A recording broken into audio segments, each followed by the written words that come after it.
Don't forget to hit like, subscribe, and click the bell icon for more juicy content from me.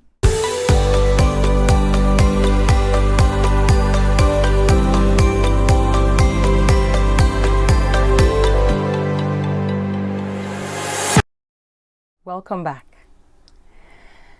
Today, I'm going to be talking about something that I don't usually talk about because I'm more of a strategy person, live your dreams, go out, do it, etc. Today, I'm going to talk about hope. I'm not dressed in my usual bright colors because it's cold around here and I needed a sweater. But today, I'm going to talk about hope and why is hope so important. If you look around nowadays, you'll find that we're in the midst of a global crisis, post-pandemic, whatever that means. I think that we all thought that once the pandemic sort of wound down, things would improve. But since the pandemic, we've lost a lot of people around the globe, including in America. We find that there's a recession, there's hyperinflation, and it doesn't matter what country you're in, likely you're feeling the effects. And if you're not feeling the effects, at least you're seeing it on the news or hearing it from people around. People are losing hope. Now, if you're one of those people, and even if you're not, I'm here to tell you that where there is life, there is hope. Now, the first thing people say when you say popular sayings like that is like, well, that's a cliche. But the truth is that it's a cliche because it's true. That's why it's become a cliche. As long as you're alive, there is hope. But as I am a practical person, what if you are feeling hopeless? What if you are feeling down? What if you are feeling like there's no hope? What if you are feeling like giving up? You know, we as coaches tell people to, go out there, live your dreams, live your best life, create your best life. But if you don't have a hope for a better life, it's going to be very hard for you to create this best life that we all keep screaming about. So today, I'm going to give you 10 strategies that will help you revive your hope. So today's video or podcast, if you're listening, it's podcast. If you're watching, it's video on YouTube, Vimeo, or SoundCloud, wherever. I'm going to tell you 10 things that you can do to revive your hope. Number 1, anchor yourself to something that's bigger than you. For me, it's God. But I'm not talking about, church attendance or checking a religious box at religious services. I'm talking about really being anchored to something that's bigger than you, being anchored to God. Because if you are anchored to God, that's immovable, unshakable, and intangible, so to speak, you can revive your hope.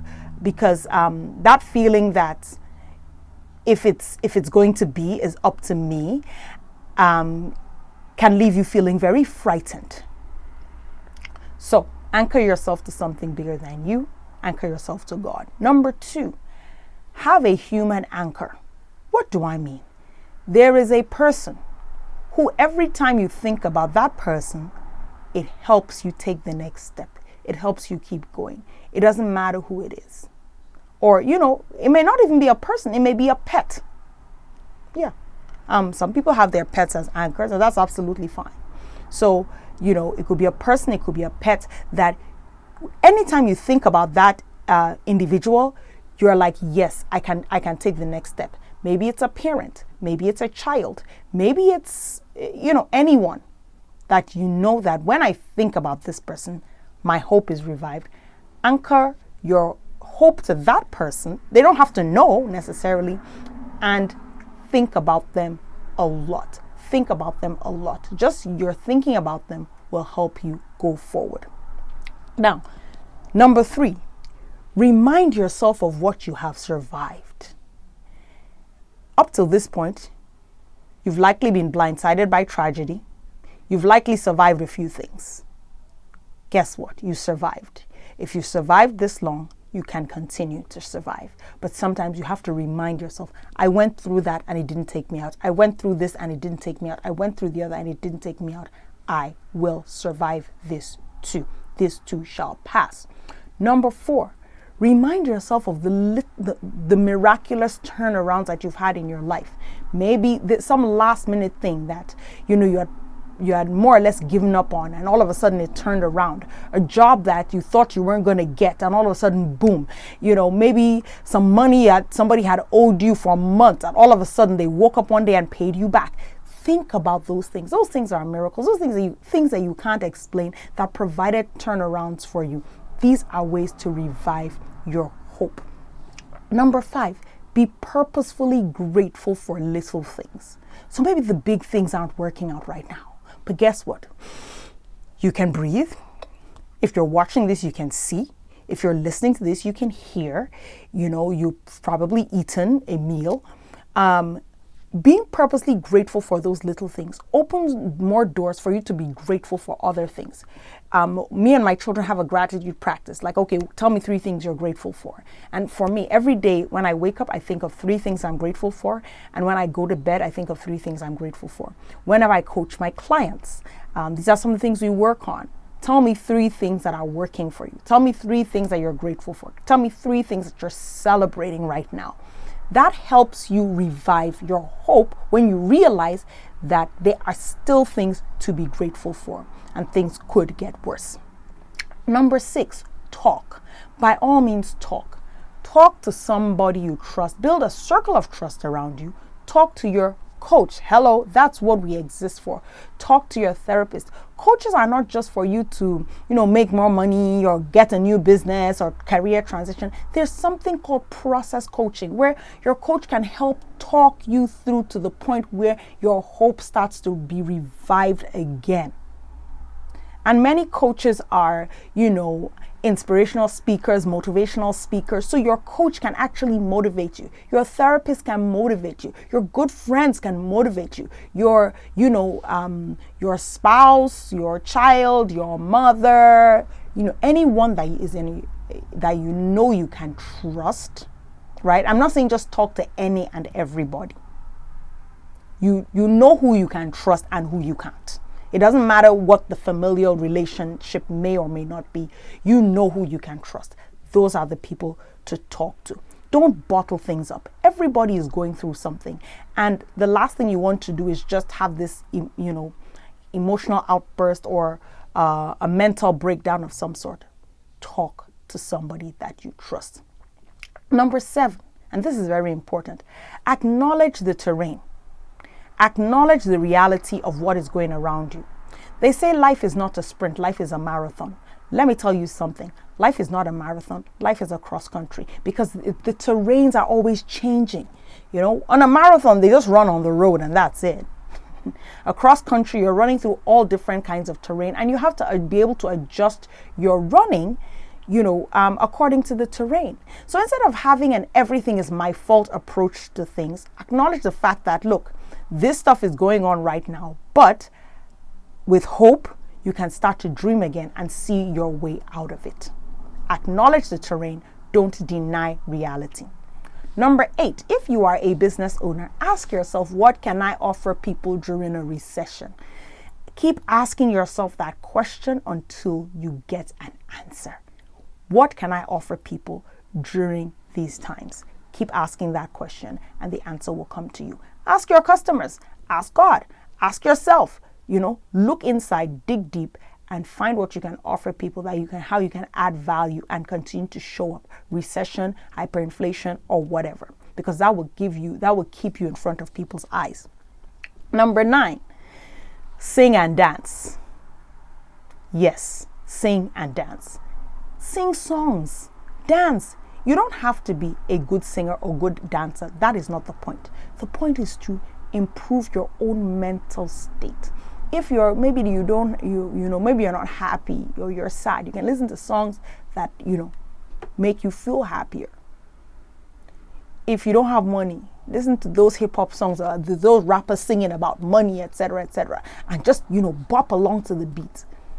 You see, there's the circumstance and there's how we feel about the circumstance.